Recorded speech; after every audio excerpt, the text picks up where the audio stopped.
امام بخاری نے نا فیصلہ کیا کہ نیشا پور میں جا کے مدرسہ بناتا ہوں. امام مسلم آپ کے شاگرد جنہوں نے مسلم شاگرد لکھی ہے فرماتے ہیں جب نیشا پور امام بخاری آئے تو اتنا بڑا استقبال ہوا کہ میں نے اتنا بڑا استقبال کبھی نہیں دیکھا تھا. امام بخاری نے وہاں مدرسہ بنایا, ہزاروں طالب علم آنے لگے. لیکن ایک منہ دیکھ دیکھ کے بندہ تھک بھی تو جاتا ہے. شروع میں بڑے ذوق و شوق سے لوگ آتے ہیں, پھر انہیں کمزوریاں نظر آنی شروع ہو جاتی ہیں. بچے سالہ نہیں کھاتے, 4 دن کے روز یہ کہ کھانا پڑے.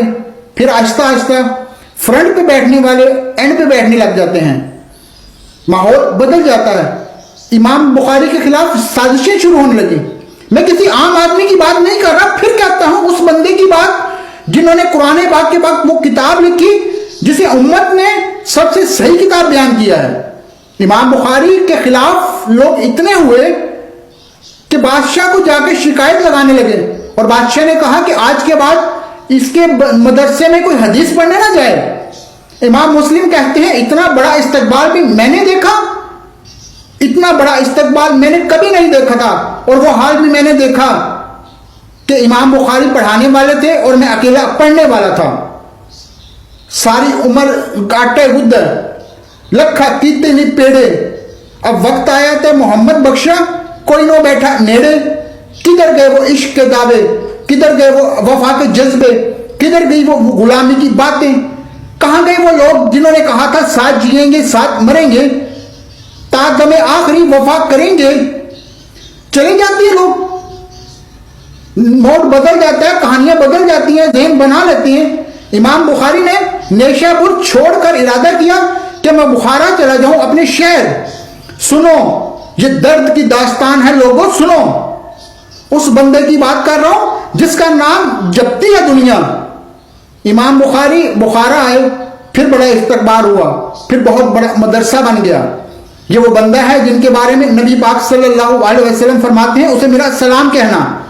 یہ وہ شخص ہے کہ شیخ ابو زہر کہتے ہیں کہ میں نے خواب دیکھی کہ حضور نے فرمایا مجھے کہ کب تک شافعی کی کتابیں پڑھتے رہو گے, میری کتاب کیوں نہیں پڑھتے؟ یا رسول اللہ صلی اللہ علیہ وسلم میں صدقے جاؤں, قربان جاؤں, میں لفظوں میں واری جاؤں, سونیا آپ کی کون سی کتاب ہے؟ فرمایا بخاری شریف پڑھا کرو, وہ میری کتاب ہے.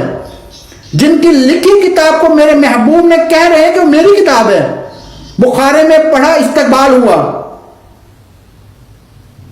لیکن پھر بخارے کی پھر سربراہ نے, سردار نے کہا, خالد بن زید جو امیر تھا بخار تھا, امام بخاری کا خیال تھا کہ میں اپنے شہر آ جاؤں.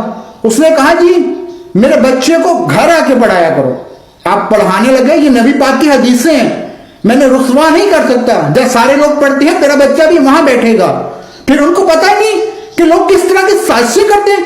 اس نے کہا جی ٹھیک ہے میں اپنا بچہ بھیج دوں گا, پر جس وقت میرا بچہ کلاس میں ہو اس میں اور کوئی نہ ہو, اکیلا ہو میرا بچہ. امام بخاری فرمانے لگے کہ اگر کوئی اور آ کے کہے کہ میں نے بھی حضور کی حدیث سننی ہے تو میں کیسے منع کروں گا؟ ساروں کے بیچ بیٹھ کے پڑھے. یہ حضور کے دین کا فیض ہے, یہ بڑا وسیع ہے, جو آئے گا ملے گا. اس نے آپ کے خلاف فتوی دینے شروع کر دیے. ہاں جانے کب مار دے کوئی, مجھے کافر کر کے شہر کا شہر مسلمان بنا بیٹھا ہے. فتوی دینے شروع کر دیے. امام بخاری کے خلاف سازش ہوئی. حکم ہوا کہ بخاری تو بخارا چھوڑ جا, یعنی اپنے وطن سے نکل جا, اپنے وطن سے بے وطن ہو جا. امام بخاری بے وطن ہو گئے. نیشا پور والوں نے نکالا تو بخارا ہے, اس نے حکم دیا. پر امام بخاری بخارا سے نکلے, آنکھوں میں آنسو تھے. لے سجنا ایسا توڑ نہیں پائیے, ایسا جان دیتی رات تیرے. پھر ارادہ کیا سمرقند جا کر ڈیرا لگاتا ہوں. حضور کی حدیثیں تو پڑھنی سننی ہے نا یارو. بڑی تکلیف میں ہوں, بڑی تکلیف میں ہوتے ہیں. اپنے بھی کئی دفعہ اپنے بھی شکایتیں کر دیتے, اپنے بھی پیچھے ہونے لگتے ہیں. اب یقین کریں کہ کئی دفعہ دل کرتا ہے کہ ساری باتیں کرتے ہیں, تیری نہیں کرتے, تو نہ کرتا. ایک عالم کہا کرتے تھے کہ ایک دفعہ کہ کسی ماں کے بیٹے نے ماں کو تانا دے دیا تو ماں رو پڑی. وہ کہنے لگی پتر